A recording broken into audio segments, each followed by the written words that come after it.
Price ಅಲಾಡ್ sir. ನಾನು 3-4 Sunday ಆಯ್ತು sir, ನಾ ಚರ್ಚಿಗೆ ಕಂಟಿನ್ಯೂ ಹೊಂಟಿದ್ದೆ. ಬಟ್ ನನಗೆ ಭಾಳ ತಲೆ ನೋಯಿಸ್ಲತ್ತಿತ್ತು. ಕೈಕಾಲ್ದಾಗೆಲ್ಲ ಉಸಿರು ಇಲ್ದಂಗೆ ಆಗ್ಲತ್ತಿತ್ತು. ಕೈಕಾಲೆಲ್ಲ ಫುಲ್ ಶೇರ್ ಆಗ್ಲತ್ತಿವು, ನಡಗ್ಲತ್ತಿವು. ಭಾಳ ಭಯ ಆದಂಗೆ ಆಗ್ಲತ್ತಿತ್ತು ನನಗೆ. ಆಮೇಲೆ ಪ್ರೇಯರ್ ಮಾಡ್ಕೊಂಡಿದ್ದೆ ನಾ ಕಮ್ಮಿ ಆಗ್ಲಂತೇಳಿ. ಆದರೂ ಪ್ರೇಯರ್ ಮಾಡ್ಕೊಂಡಿದ್ಮೇಲೆ ಟ್ಯಾಬ್ಲೆಟ್ ಭೀ ಕಂಟಿನ್ಯೂ ತೊಗೊಂಡಿದ್ದೆ. ಚಳಿ ಭಾಳ ಚಳಿ, ಡೈಲಿ ಚಳಿ ಆಗ್ಲತ್ತೀವಿ ರೀ.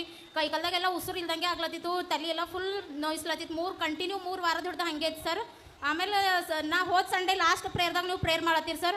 ಪ್ರೇಯರ್ ಮಾಡಪ್ಪರಿ ಪ್ರೊಫೆಸಿದಾಗ ಭೀ ಹೇಳಿದ್ರಿ, ತಲೆ ವಜ್ಜದ ಭಾಳ ಕೈಕಾಲ್ದಾಗ ಉಸಿರು ಇಲ್ದಂಗೆ ಭಯ ಆದಂಗೆ ಕೈಕಾಲೆಲ್ಲ ಇದಾಗ್ಲತ್ತವ, ನಡಗ್ಲತ್ತವ, ಕಮ್ಮಿ ಆಯ್ತದ, ತಲೆ ಎಲ್ಲ ಫ್ರೀ ಆಗ್ಲತ್ತದ, ಮೈಂಡ್ ಇದಾಗಿಂದು ಅಂತ ಹೇಳಿರಿ ಸರ್. ನಾನು ತಲೆ ಹೋದ್ವ ಸಂಡೇ ಹಿಡ್ದು ನಾನು ತಲೆ ಮೇಲೆ ನೀವು ಪ್ರೇಯರ್ ಮಾಡಪ್ಪರಿ ತಲೆ ಮೇಲೆ ಕೈ ಇಟ್ಕೊಂಡಿದ್ದೆ ಸರ್. ಹೋದ ಸಂಡೇ ಹಿಡ್ದು ನನಗೆ ಕೈಕಾಲು ನಡ್ಗವು ಭೀ ಕಮ್ಮಿ ಆಗ್ಯಾವ ಮತ್ತು ಕೈಕಾಲ್ದಾಗ ಉಸಿರು ಇಲ್ದಂಗೆ ಆಗ್ಲತ್ತಿತ್ತು. ಭಾಳ ತಲೆ ನೆಸ್ಲತ್ತಿತ್ತು ಸರ್. ನನಗೆ ಹಾಸ್ಪಿಟಲ್ ಟ್ಯಾಬ್ಲೆಟ್ ಎಲ್ಲ ನುಂಗಿನ ಸರ್. ಆದ್ರೂ 3 ವಾರದಿಂದ ಕಮ್ಮಿ ಆಗಿದ್ದಿಲ್ಲ. ಈಗ ಏನೂ ನೋವಾಗ್ಲತ್ತಿಲ್ಲ ಸರ್. ಹೋದ ಸಂಡೇ ಹಿಡಿದು ಫುಲ್ ಬಿಡುಗಡೆ ಆಗ್ಯದ, ತಲೆ ನೋವೆಲ್ಲ ಕಮ್ಮಿ ಆಗ್ಯದ ಸರ್. ಪ್ರಾರ್ಥನೆ ಮಾಡುವಾಗ ಅವರು ತಲೆಯಲ್ಲಿರುವಂತೆಲ್ಲ ಸಮಸ್ಯೆ ಬಿಡುಗಡೆ ಆಗಿದೆ ಸರ್. ಇನ್ನೊಂದು ಸಾಕ್ಷಿ ಅದ ರೀ. 9-10 ತಿಂಗಳಾಯ್ತು ಸರ್. ನಾನು ಇದು ಮೊಣಕಾಲು ನೋವಾಗ್ಲತ್ತಿತ್ತು. ಪ್ರೇಯರ್ ಎಣ್ಣೆ ಹಚ್ಕೊಂಡಿದ್ದೆ. ನಾ ಪ್ರೇಯರ್ ಎಣ್ಣೆ 1 ವೀಕ್ ಹಚ್ಕೊಂಡಿದ್ದ, ಕಮ್ಮಿ ಆಗಿತ್ತು. ಕಮ್ಮಿ ಆಗಿದ್ಮೇಲೆ ನಾ ಸಾಕ್ಷಿ ಹೇಳ್ತಾ ಅಂತ ಅಂದಿದ್ದ. ಆದರೂ ಹೇಳಿಲ್ಲ ಸರ್ ಸಾಕ್ಷಿ. ನನಗೆ 1 ವಾರ ಆಯಿತು. 1 ವಾರದ ಹಿಡಿದು ಮತ್ತೆ ರಿಟರ್ನ್ ನೋಯ್ಯಕ್ಕೆ ಸ್ಟಾರ್ಟ್ ಆಯಿತು. ಆಗಬೇಕಾದ್ರೆ ಮತ್ತೆ ಪ್ರೇಯರ್ ಎಣ್ಣೆ ಹಚ್ಕೊಂಡು ಪ್ರೇಯರ್ ಮಾಡ್ಕೊಂಡ, ದೇವ್ರೆ ನನ್ನ ತಪ್ಪಾಯ್ತು ಕ್ಷಮಿಸು, ಮತ್ತು ನನ್ನ ಕಾಲು ಕಮ್ಮಿ ಆಗಲಿ, ನಾ ಸಾಕ್ಷಿ ಹೇಳ್ತಾ ಅಂತಂದು ಮತ್ತೆ ಈಗ ಸಾಕ್ಷಿ ಹೇಳ್ತಿದ್ದೆ ಸರ್. ಕಾಲು ಬಿಡುಗಡೆ ಆಗ್ಯದ. ನಿಮ್ಮ ಆಶೀರ್ವದಿಸಲಿ.